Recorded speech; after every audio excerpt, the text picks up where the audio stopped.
महाराष्ट्र की राजनीति में वो होने जा रहा है जो पिछले 20 साल से नहीं हुआ।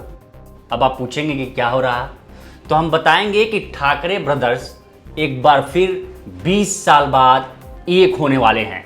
यानी कि महाराष्ट्र की राजनीति में बाला साहब ठाकरे ने जो नींव रखी थी, उस नींव को दोबारा एक साथ दोनों भाई लेकर आगे बढ़ने के लिए एक साथ आने वाले हैं।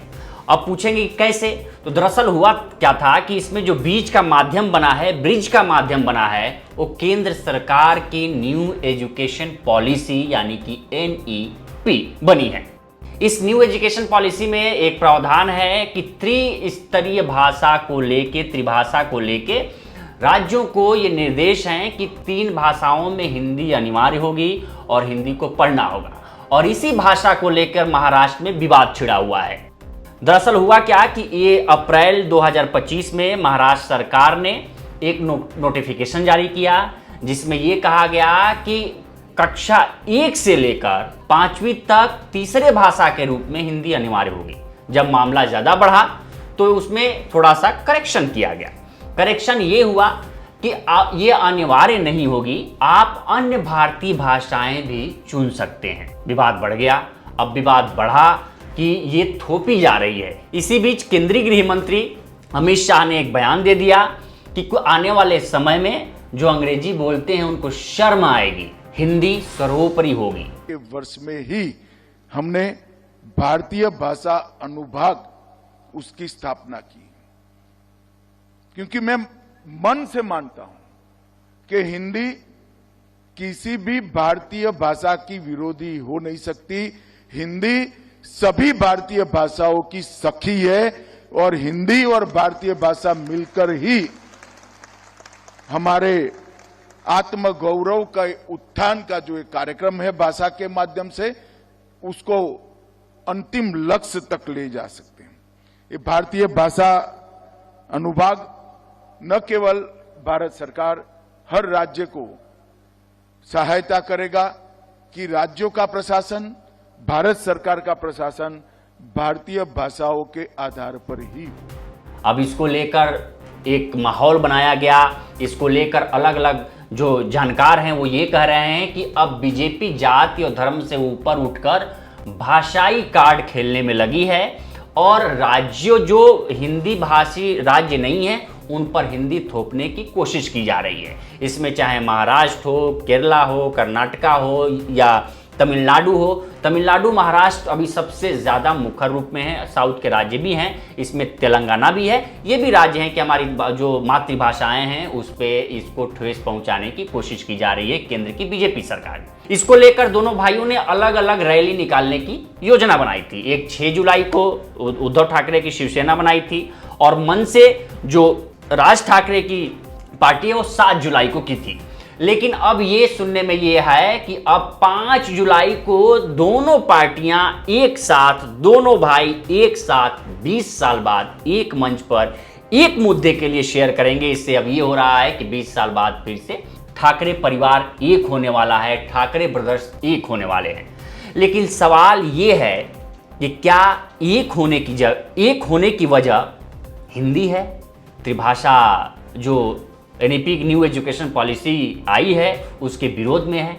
तो जानकार कह रहे हैं कि ये एक माध्यम है।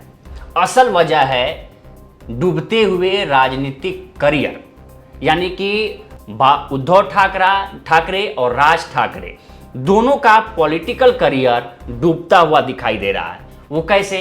तो पिछले 20 सालों में राज ठाकरे ने जो कमाया है अब वो गंवा चुके हैं इस विधानसभा चुनाव में, जो अभी अक्टूबर महीने में पिछले साल विधानसभा चुनाव हुआ। उसमें जो उद्धव ठाकरे हैं वो भी पार्टी गंवा चुके हैं, पार्टी का सिंबल गंवा चुके हैं। और जो पिछला चुनाव हुआ विधानसभा का चुनाव, उसमें भी बहुत अच्छा प्रदर्शन नहीं रहा। तो जानकार ये कह रहे हैं कि ये उद्धव ठाकरे और ठाकरे परिवार के अस्तित्व की लड़ाई है और इसमें सबसे बड़ा मौका है BMC का चुनाव, क्योंकि BMC का चुनाव 2022 के बाद से हुआ नहीं है। 3 सालों से चुनाव अटका हुआ है। 2022 के बाद से चुनाव नहीं हुआ, 3 सालों से चुनाव अटका है। सुप्रीम कोर्ट ने आदेश दिया था कि अक्टूबर तक चुनाव करा लिए जाए। लेकिन अब ये भी है कि हालांकि सरकार कह रही है, बीजेपी की जो गठबंधन सरकार है, एनडीए की गठबंधन सरकार है, देवेंद्र फडणवीस की सरकार वो कह रही है कि हम अक्टूबर तक पूरी कोशिश करेंगे कि ये चुनाव हो जाए, नवंबर दिसंबर तक डेफिनेटली हम चुनाव करा लेंगे बीएमसी के। अब बीएमसी चुनाव में सबसे अधिक भूमिका किसकी रहती है, तो शिवसेना यूबीटी यानी ठाकरे परिवार की। बीएमसी कहा जाता है कि बीएमसी ठाकरे परिवार की है। जब बाला साहब ठाकरे थे तो बीएमसी पर कब्जा शिवसेना का ही होता था। शहरी वोट बैंक है और शहरी वोट बैंक में ठाकरे परिवार का दबदबा है।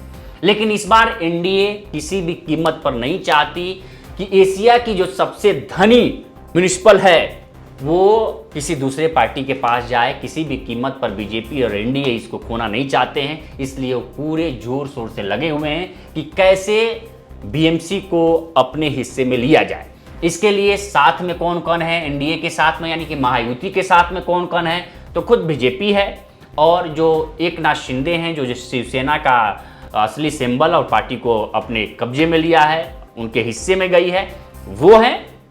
और तीसरे में अजीत पवार जो हैं उनकी एनसीपी है, जो शरद पवार अब दूसरी पार्टी बना लिए हैं, एनसीपी शरद पवार पार्टी। अब जो है त्रिभाषा को लेके शरद पवार ने भी बयान दिया और ठाकरे परिवार का साथ दिया है। उन्होंने ये कहा था कि 1 से 5वीं तक अनिवार्य नहीं होनी चाहिए हिंदी 5वीं के बाद से आप करिए। अगर आप शुरू से ही करेंगे तो हमारी मातृभाषा पर असर होगा और हमारे बच्चे अपनी मातृभाषा से दूर जाएंगे। तो इनका साथ मिला है किसका, शरद पवार का, जो महाराष्ट्र की राजनीति और देश की राजनीति के चाणक्य माने जाते हैं।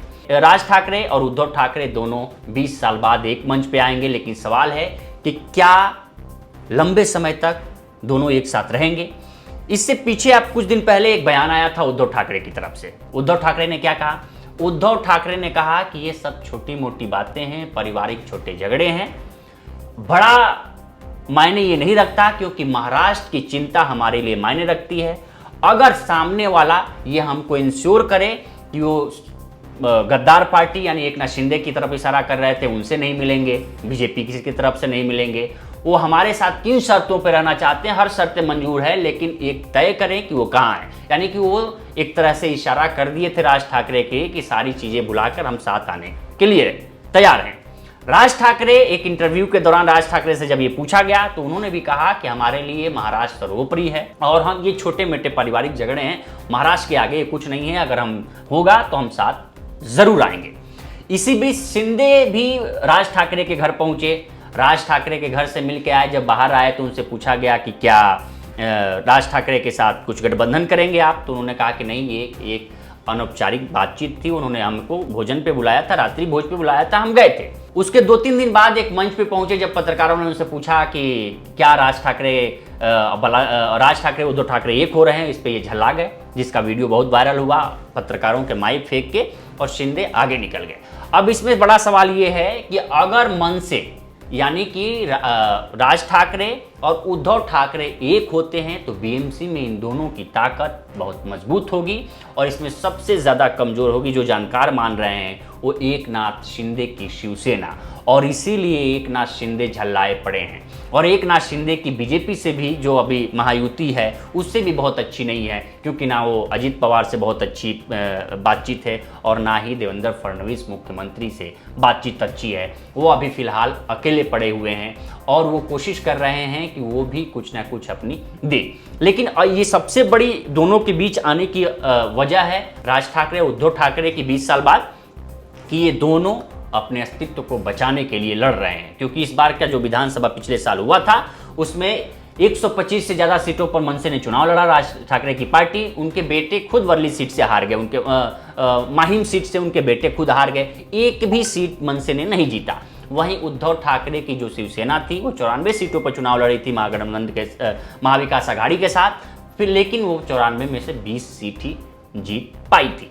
तो यानी सबसे बड़ी लंबी लड़ाई दोनों के एक होने के पीछे जानकार ये बता रहे हैं कि अगर राज ठाकरे उद्धव ठाकरे एक होते हैं तो इसके पीछे सबसे बड़ी वजह है राजनीतिक अस्तित्व को बनाए रखना, मुंबई जो बीएमसी है उस पर काबिज रहना और आगे की रणनीति को बनाए रखना और एकनाथ शिंदे की जो जिसको गद्दार पार्टी उद्धव ठाकरे बोलते हैं उसको पीछे करना और असली शिवसेना को आगे बढ़ाना।